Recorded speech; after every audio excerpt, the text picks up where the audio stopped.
अजो अपि सन् व्ययात्मा भूता नामीश्वरो अपि सन् प्रकृतिं स्वामधिष्ठाय संभवाम्यात्मया।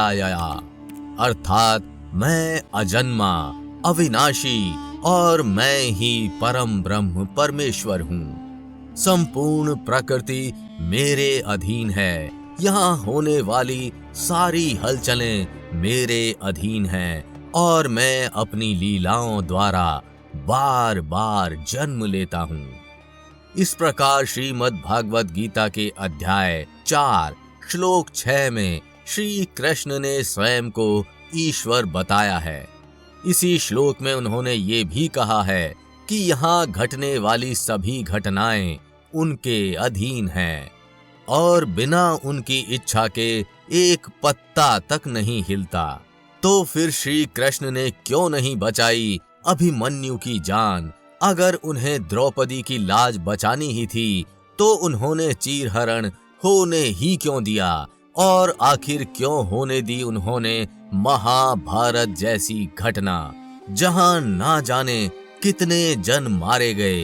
इसमें कोई शक नहीं कि श्री कृष्ण परम ब्रह्म परमात्मा है, लेकिन उस परमात्मा के होते हुए क्यों हुए पांडवों पर इतने जुल्म?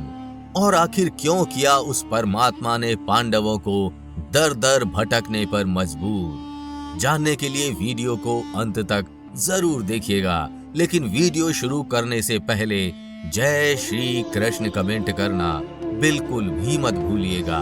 भगवान श्री कृष्ण की कृपा आपके पूरे घर परिवार पर सदैव बनी रहेगी।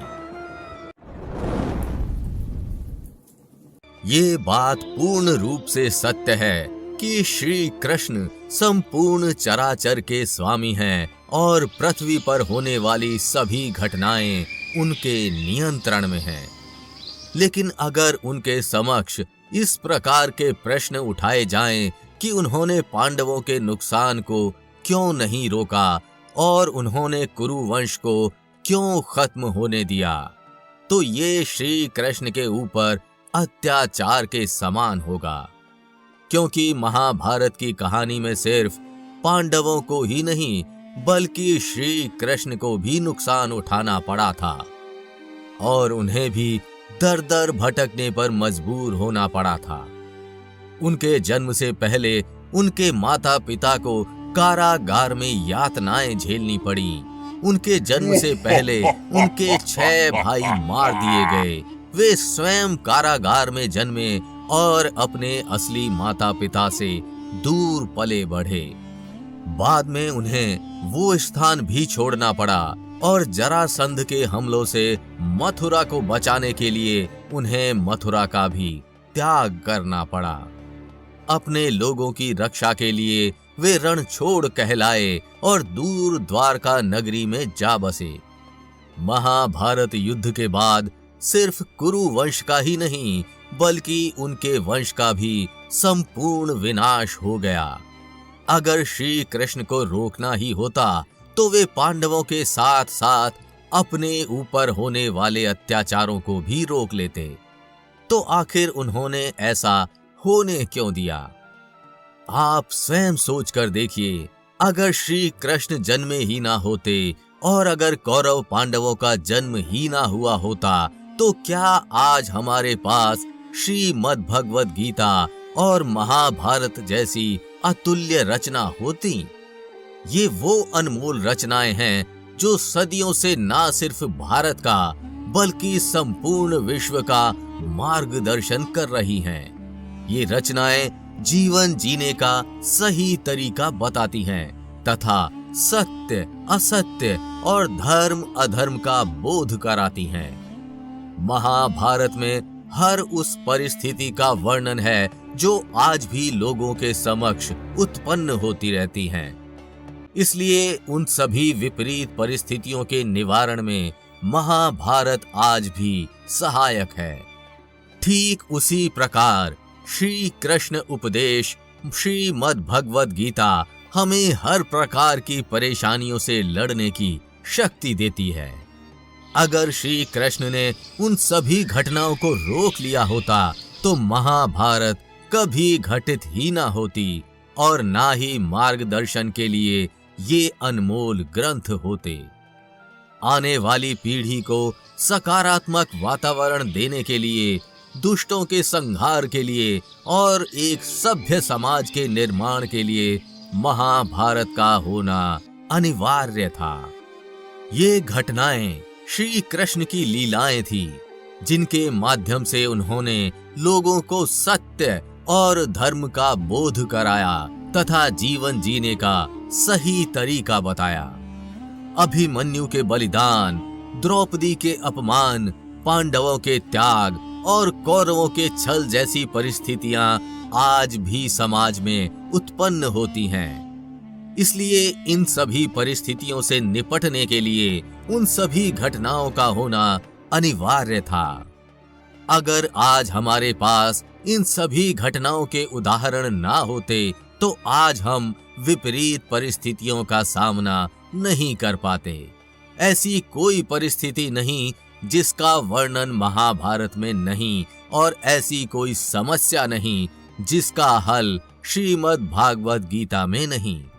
इसलिए हमें उन सभी घटनाओं के होने पर प्रश्न नहीं उठाने चाहिए। श्री कृष्ण भगवान जरूर थे, लेकिन उन्होंने किसी के प्राण बचाने के लिए अवतार नहीं लिया था। वे कलयुग के आरंभ से पहले समाज को एक उदाहरण देना चाहते थे। वे समाज को ये बताना चाहते थे कि उन्हें क्या करना चाहिए और क्या नहीं। इसके लिए स्वयं श्री कृष्ण ने भी अनेकों कष्ट झेले। उन्हें गांधारी के श्राप को झेलना पड़ा, अपने ही वंश का अंत होता हुआ देखना पड़ा और अंत में वे भी तीर लगने के कारण अंतर्ध्यान हुए। अगर रही बात अभिमन्यु की, तो वो भी उनका सगा भांजा था। अभिमन्यु उन्हीं की बहन सुभद्रा का पुत्र था तथा उन्हीं का शिष्य था। अभिमन्यु की वीर गति उनके लिए भी अत्यंत दुखद थी। अभिमन्यु की वीर गति कुछ और नहीं बल्कि स्वयं श्री कृष्ण की ही लीला थी, जिसके माध्यम से श्री कृष्ण ये बताना चाहते थे कि यश, ख्याति और उपलब्धि के लिए व्यक्ति का 100 वर्ष तक जीवित रहना जरूरी नहीं। अगर व्यक्ति में कर्म और अथक प्रयास की परम शक्ति हो तो वो कम आयु में भी कीर्तिवान बन सकता है। महाभारत का अभिमन्यु उसी व्यक्ति का उदाहरण था। अभिमन्यु महाभारत के सभी योद्धाओं में सबसे छोटी आयु का योद्धा था, लेकिन उसकी वीर गति ने उसे वो ख्याति दी जिसे लेने में महाभारत का बड़े से बड़ा योद्धा असफल रहा। छोटी सी आयु में वीर गति को प्राप्त होकर अभिमन्यु ने वो ख्याति प्राप्त कर ली जिसे प्राप्त करने में लोगों को वर्षों लग जाते हैं।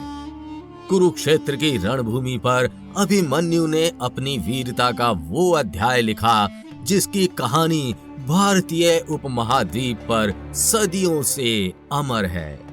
अगर श्री कृष्ण अभिमन्यु को बचा लेते तो आज हमारे पास इतनी महत्वपूर्ण सीख नहीं होती।